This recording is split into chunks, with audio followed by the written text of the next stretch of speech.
Unlock the power of voice and automation by connecting Retell AI to N8n. And let's build something awesome. First, you'll need accounts on both Retell AI and N8n. If you don't have them already, head over to their websites and sign up. We will start in Retell first. Log into your Retell AI dashboard and create a new agent, or select an existing one you want to connect to N8n. In your agent settings, find the API Key section, generate a new API key, and copy. You'll need this key later in N8n. Now, let's jump into N8n, create a new workflow, and add a webhook node. This will be our trigger that receives data from Retell. Configure the webhook node, set the HTTP method to POST, then copy the webhook URL.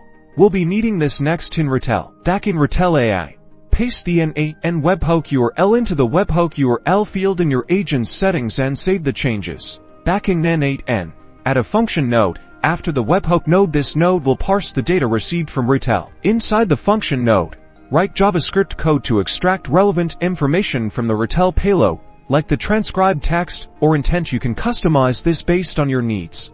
Finally, add more nodes to your workflow to automate actions based on the data from Retell. For example, send the transcript to Google Sheets, trigger an email, or update a CRM. The possibilities are endless.